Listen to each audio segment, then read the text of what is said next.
Welcome to all. स्वागत है आपका। मैं हूं मुकेश दादी। तो आप देख रहे हैं एमडी सर यूट्यूब चैनल। चलिए दोस्त, आज आपके लिए इस वीडियो के सेशन में मैं लेके आ गया हूं गुरुत्वाकर्षण ग्रेविटेशन के कुछ इम्पोर्टेंट क्वेश्चंस जो हर एग्ज़ाम के लिए भैया एक महत्वपूर्ण अहम भूमिका निभाते हैं। मैंने ऐसे क्वेश्चन कलेक्ट किए हैं जो हर किसी न किसी इम्पोर्टेंट एग्ज़ाम में आए हुए हैं। एग्ज़ाम को भी इस क्वेश्चनों में मेंशन किया गया है। उम्मीद है आपको ये क्वेश्चन बहुत ही पसंद आएंगे। अगर वीडियो का कंटेंट, क्वेश्चनों की क्वालिटी आपको पसंद आए तो वीडियो को ज़्यादा से ज़्यादा आपको लाइक करना है, शेयर करना है और कमेंट करके बताना है कौन सी वीडियो के कौन सी क्वेश्चन में आपको अच्छा पार्ट लगा, कौन सा आपको थोड़ा सा हल्का लगा। कमेंट सेशन में आप मेरे को ज़रूर मेंशन करें भैया, ठीक है ना। और मैं एक बार वीडियो स्टार्ट होने से पहले बोल देता हूँ, अगर मेरी वीडियो की क्वालिटी, कंटेंट और मेरी मेहनत आपको अच्छी लगे तभी वीडियो को लाइक, शेयर और कमेंट करना है और चैनल को सब्सक्राइब करना है। मैं ये नहीं कहता कि आप सीधे आओ मेरे चैनल को सब्सक्राइब करो, ठीक है ना। मेरी मेहनत, वीडियो की क्वालिटी और कंटेंट देखकर ही अपना एक्शन ले, ठीक है ना। वीडियो को ज़्यादा जाहिर नहीं करते हुए मैं चलता हूँ आपके क्वेश्चन नंबर 1 पर, ठीक है ना दोस्त। क्वेश्चन नंबर 1 दे रखा है आपको, उपग्रह में भारहीनता का कारण है। ये देख लो दोस्त, कितने एग्जामों में आए हुए क्वेश्चन है ये। देख लो, एनसीईआरटी, डीपीएमटी, आरपीएमटी, बहुत इंपॉर्टेंट एग्जाम में है। एक एक क्वेश्चन को प्योरीफाई करके छांट छांट के लिया गया है। गुरुत्वाकर्षण के अपने 30 से 40 क्वेश्चन करेंगे, पार्टों में वीडियो आएगी, प्रत्येक वीडियो में 10 से 12 क्वेश्चन आपको मिलेंगे, ठीक है ना। क्वेश्चन नंबर 1 दे रखा है आपको कि उपग्रह में भारहीनता का कारण क्या होता है भाई।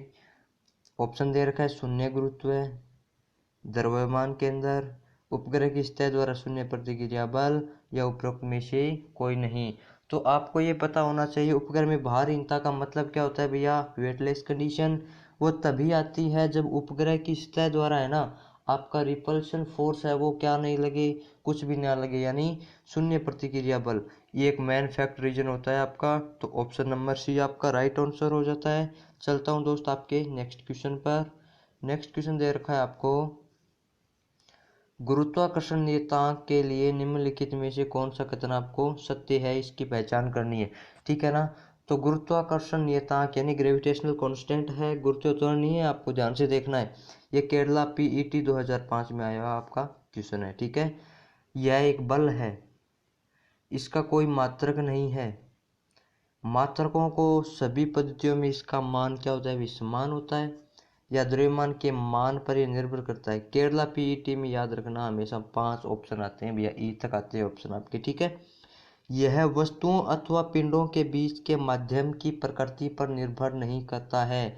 ये एक बात बताओ, ग्रेविटेशनल कांस्टेंट है आपका, तो भैया ये कोई फोर्स थोड़ी है, ठीक है।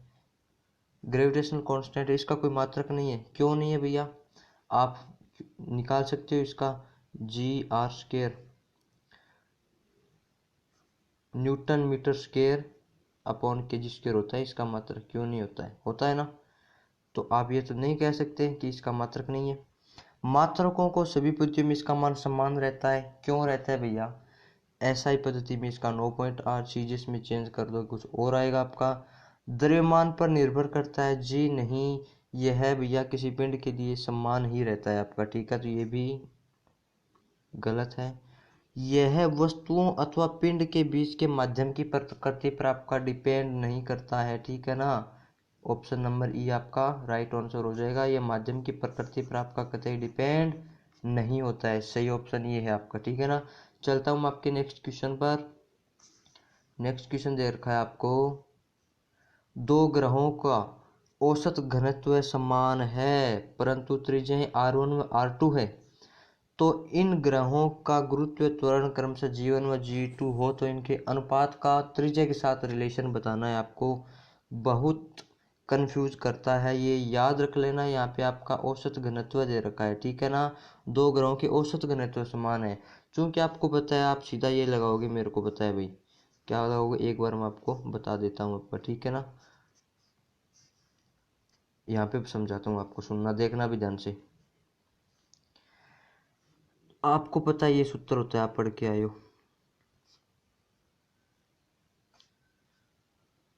तब आप बोल दो सर जी जी सीधा इन्वर्सली प्रोपोर्शनल होता है आर स्क्वायर के, और क्वेश्चन हो जाएगा गलत, क्योंकि इससे आपका आएगा क्या, G1 बट्टा G2 बराबर क्या, R2 बट्टे R1 का होल स्क्वायर, जो आपका गलत है। क्यों है, क्योंकि यहाँ पे कांस्टेंट डेंसिटी दे रखा है आपका, ठीक है ना, घनत्व क्या दे रखा है आपका, कांस्टेंट दे रखा है आपका। तब इस कंडीशन में क्या करना आपको, आपको ये पता होना चाहिए, अगर घनत्व रिलेशन में आए तब गुरुत्वीय त्वरण का मान क्या होता है, 4/3 पाई रो जी आर होता है।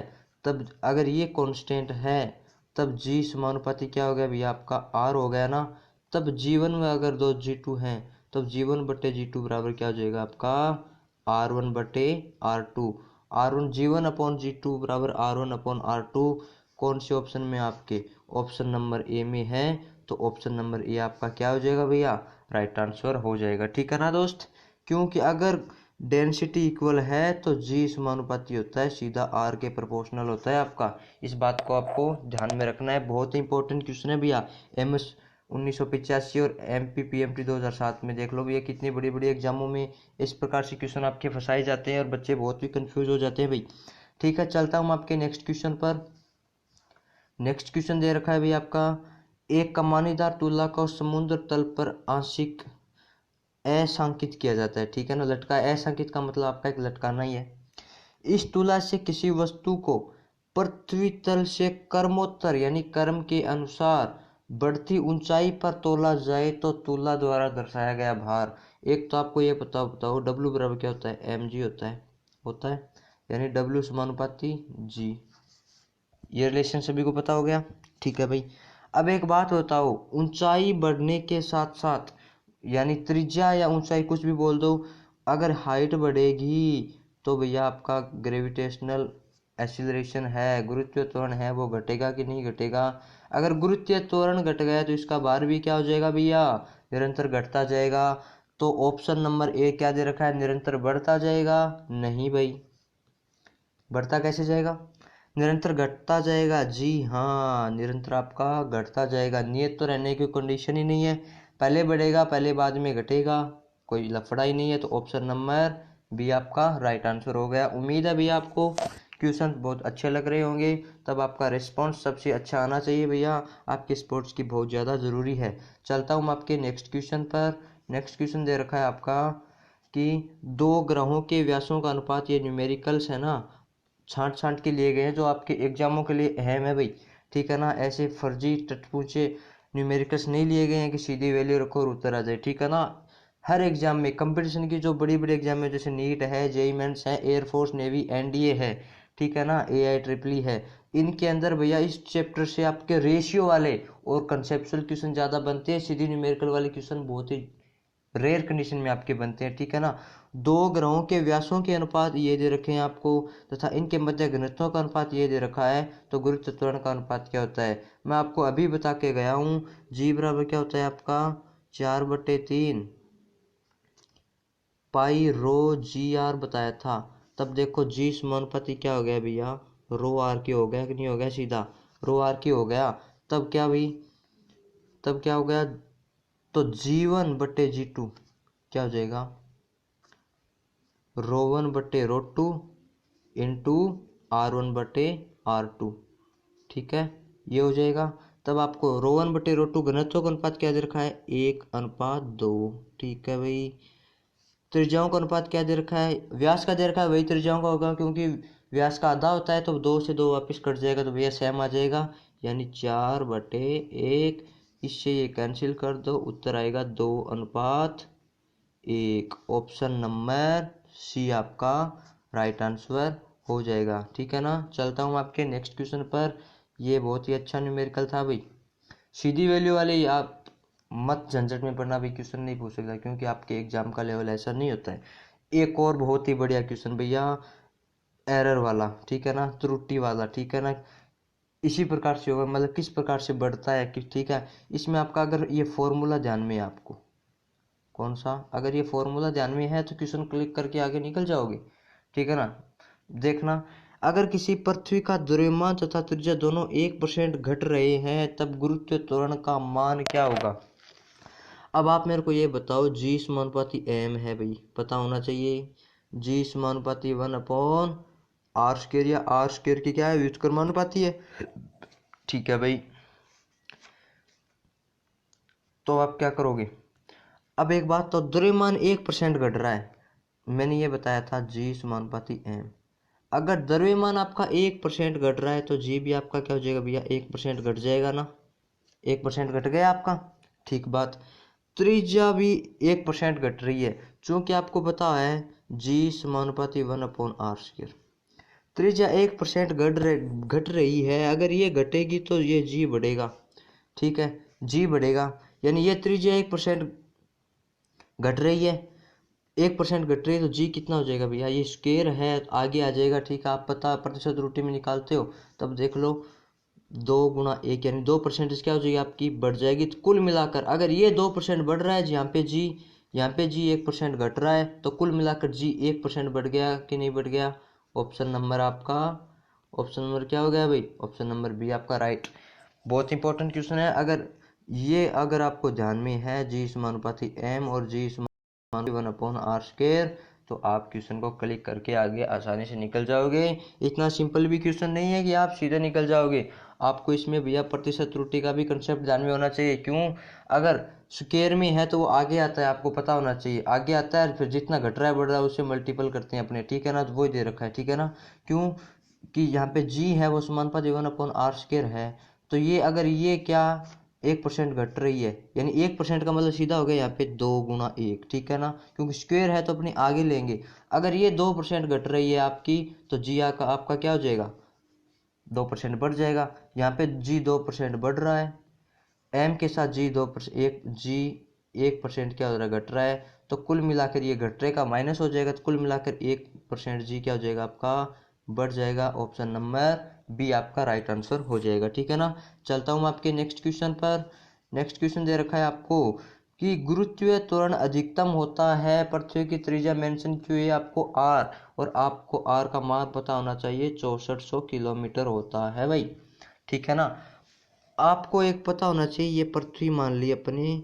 ठीक है, ये क्या आपकी पृथ्वी है, तो मैंने एक कंसेप्ट आपको ये बता देना है कि पृथ्वी की सतह से चाहे आप ऊपर जाओ चाहे आप नीचे जाओ, ठीक है ना, पृथ्वी की सतह से चाहे ऊपर जाओ चाहे पृथ्वी की सतह से नीचे जाओ, जी का मान हर कंडीशन में आपका घटता है। पृथ्वी से आप ऊपर जाओगे, यानी पृथ्वी की सतह से आप ऊपर जाओगे तो भी जी का मान बढ़ेगा, सॉरी घटेगा, और नीचे जाओगे तो भी जी का मान आपका घटेगा।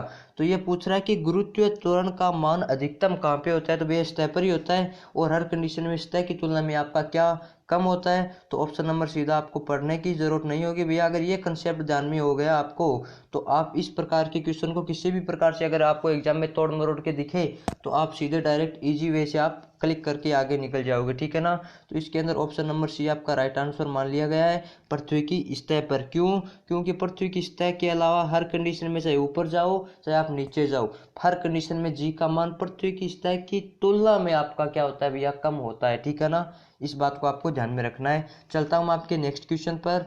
नेक्स्ट क्वेश्चन दे रखा है भाई, अपने क्वेश्चनों के माध्यम से भी इंपॉर्टेंट कंसेप्ट आपके क्लियर करते जाएंगे। ठीक है ना, इससे आपको अच्छा बेनिफिट होने वाला है। ठीक है ना, अगला क्वेश्चन दे रखा है आपको, अगला क्वेश्चन क्या दे रखा है भाई, एक बार ये स्लाइड थोड़ी सी नीचे कर लेते हैं। ठीक है ना, अगला क्वेश्चन दे रखा है आपको कि अंतरिक्ष यात्री किसी ग्रह पर एक अंतरिक्ष यात्री किसी ग्रह पर गुरुत्वीय त्वरण पृथ्वी सतह पर प्राप्त मान से दुगना ज्ञात होता है। ठीक है ना, यानी कोई अंतरिक्ष यात्री है, वो किसी दूसरे ग्रह पर चला गया, ठीक है ना, तब उसने वहां पे गुरुत्वीय त्वरण देखा ना, तो वो पृथ्वी की सतह से उसने दुगना पाया। तो इस कंडीशन में भैया क्या सत्य है, ठीक है ना, तो पृथ्वी की तुलना में ग्रह के अंदर भैया क्या चेंजमेंट मिलता है, आपको सबसे पहले तो पता होना चाहिए जी इक्वल कैपिटल जी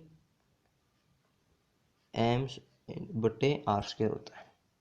ठीक है ना, तो ऑप्शन नंबर 1, पृथ्वी की तुलना में ग्रह का द्रव्यमान तथा त्रिज्या दोनों आधे होते हैं। अगर ये मैं द्रव्यमान आधा कर दूं तो m/2 नीचे आ गया, त्रिज्या आधी कर दूं तो आधी हो जाएगी, मतलब ऊपर आ जाएगा, यानी 4 क्यों स्क्वायर है, तो 2 से 2 कट गया यानी 2 बच गया, यानी भैया ऑप्शन नंबर ए ही हो गया, आपको जाने की जरूरत नहीं पड़ती। अगर ये भैया नीचे होता तो एक एक करके अपने को देखना पड़ता ना। ठीक है ना, अगला देख रखा है देखो, पृथ्वी की त्रिज्या ग्रह की त्रिज्या पृथ्वी की तुलना में अधिक किंतु द्रव्यमान पृथ्वी की तुलना में समान। ये हर कंडीशन आप करके देखोगे तो ऑप्शन नंबर ए सीधा आपको देखने को आपको राइट आंसर में मिलेगा। ठीक है ना। चलता हूँ आपके नेक्स्ट क्वेश्चन पर। नेक्स्ट क्वेश्चन दे रखा है भाई, बहुत ही बढ़िया। ये एक न्यूमेरिकल एक वे, इसका फिक्स फॉर्मूला आपको ये ध्यान में रखोगे तभी इस क्वेश्चन को आप कर पाओगे। ठीक है ना। वो आपको मैं बता दूंगा। एक रॉकेट को 10 किलोमीटर प्रति सेकंड के वेग से प्रक्षेपित किया गया है। ठीक है ना। प्रक्षेपित करने का मतलब छोड़ा गया है। ठीक है ना। आप मेरे को ये बताओ, ये 10 किलोमीटर पर सेकंड है, ये भैया प्लाइन वेग है आपका 11.2 किलोमीटर पर सेकंड। उससे क्या है, कम ही तो है ना, कम है, ये कम है। तो भैया इसका अधिकतम ऊंचाई आ जाएगी अपनी, क्योंकि अधिकतम ऊंचाई के बाद वो वापस आ जाएगा। क्योंकि आपको पता होता है कि प्लाइन वेग से या प्लाइन वेग से अधिक वेलोसिटी से वस्तु पार हो जाती है अंतरिक्ष की ओर। ठीक है ना। वायुमंडल को पार कर जाती है। लेकिन 11.2 किलोमीटर पर सेकंड प्लाइन वेग से वेलोसिटी का मान कम होगा तो वो भैया कभी ना कभी पृथ्वी पर आपकी वापस जरूर आएगी। और उसकी एक अधिकतम हाइट भी होती है, जिस हाइट तक उसका वेलोसिटी का मान अधिकतम होता है, फिर धीरे धीरे वापस नीचे आएगा तो वो डिक्रीज होता जाएगा आपका। ठीक है। तो मैं यहाँ पे एक सीधा फॉर्मूला बताता हूँ आपको। ठीक है। वक्त ज़्यादा जाहिर न करते हुए H इक्वल, आपको फॉर्मूला ध्यान में रखना होगा भैया। एक मिनट, इसको मैं क्लियर कर देता हूँ। H इक्वल, सीधा फॉर्मूला ध्यान में रखना है, R अपॉन आर, पृथ्वी की त्रिज्या है, R upon V E square बटे वी स्क्वेयर माइनस 1। ये सीधा फॉर्मूला आपको भैया ध्यान में रखना होगा। थोड़ी सी लेंथ कैलकुलेशन होगी आपकी, लेकिन क्वेश्चन बड़ा इंपॉर्टेंट है भैया। RPT 1997 में क्वेश्चन आया हुआ है आपका, जो मैंने यहाँ पे मेंशन किया है। पृथ्वी की त्रिज्या R है, लिख दी भैया मैंने। VE है यहाँ पे प्लाइन वेग। ठीक है ना। तो प्लाइन वेग 11.2, तो 11.2 का भैया आपको क्या करना है, स्क्वायर करना है, बटे ये कितना दे रखा है, 10 का स्क्वायर 100 माइनस 1। ठीक है। तो आप क्या करोगे यहाँ पे, 11.2 का स्क्वायर क्या होता है, इससे आप काट दो भैया। देख लो 11.2 बटे 10 था ना, इसकी होल स्क्वायर थी ना, ये इसको एक डिलीट कर दो, यहाँ पे आ गया। ठीक है ना। फिर 1.12 माइनस 1, तो यानी लगभग ये, और ऊपर आर है, कैलकुलेशन करोगे इसकी तो लगभग 3.97 इंटू आर आएगा। 3.97 इंटू आर लगभग 4R के बराबर हो जाएगा। ऑप्शन नंबर सी आपका राइट आंसर होगा। कैलकुलेशन करना आपका काम है, मैंने फॉर्मूला बता दिया। एक बार फिर से बताता हूँ, फिक्स्ड फॉर्मूला आपको याद रखना। रॉकेट के लिए अधिकतम हाइट पूछे तो H इक्वल पृथ्वी की त्रिज्या R बटे प्लाइन वेग का स्क्वायर अपॉन वेलोसिटी जो आपको दे रखा है उस वस्तु की, उसका स्क्वायर माइनस 1 से आप निकाल लोगे। ठीक है ना। चलता हूँ आपके नेक्स्ट क्वेश्चन पर। नेक्स्ट क्वेश्चन है जो आपका आज का लास्ट क्वेश्चन है, बहुत ही बढ़िया क्वेश्चन है भैया। किसी गुरुत्वीय क्षेत्र में उस बिंदु पर जहां गुरुत्वीय विभव शून्य है, तो भैया क्या ऑप्शन में दे रखा है उसमें से क्या सत्य है, गुरुत्वीय क्षेत्र है तो उस बिंदु पर जहां गुरुत्वीय विभव शून्य है। गुरुत्वीय क्षेत्र बताना है कब, जब गुरुत्वीय विभव शून्य है। क्योंकि आपको पता होना चाहिए आई बराबर क्या होता है, माइनस dv अपॉन dx होता है, क्योंकि वे के क्यू अपॉन आर, ये आर के क्यू अपॉन आर स्क्वायर हो गया। ठीक है। ये शून्य है तो भैया इंटेंसिटी ऑफ ग्रेविटी भी शून्य हो जाएगी, यानी गुरुत्व क्षेत्र अनिवार्य रूप से शून्य ही होगा ना। ऑप्शन नंबर यही मिल गया अपने को सीधा। गुरुत्व क्षेत्र अनिवार्य रूप से शून्य नहीं होगा, जी नहीं। गुरुत्व क्षेत्र के बारे में निश्चित रूप से कुछ कहा नहीं जा सकता। क्यों नहीं कहा सकता, हमने तो कहा है, ये भी गलत, इनमें से कोई नहीं तो आ भी नहीं सकता। ऑप्शन ए आपका राइट आंसर हो गया। ठीक है ना। ये थे आपके आज के टॉप 10 क्वेश्चन ग्रेविटेशन के। इनको 3-4 वीडियो में भैया ग्रेविटेशन के 30-40 इंपॉर्टेंट क्वेश्चन आपके सामने रख दिए जाएंगे। उम्मीद है आपको ये वीडियो का सेशन अच्छा लग रहा होगा। अगर वीडियो का सेशन अच्छा लग रहा है, मेरी मेहनत और वीडियो का कंटेंट क्वालिटी क्वेश्चनों का लेवल आपको अच्छा लग रहा है, तो भैया वीडियो को ज़्यादा से ज़्यादा लाइक शेयर और कमेंट करना है। चैनल को सब्सक्राइब करना है। ग्रोथ की आवश्यकता है, आपकी सपोर्ट की तहे दिल से आवश्यकता है। ठीक है ना। मिलता हूँ आपको नेक्स्ट वीडियो में, तब तक के लिए जय हिंद जय भारत वंदे मातरम दोस्तों। ठीक है ना। चलिए बाय।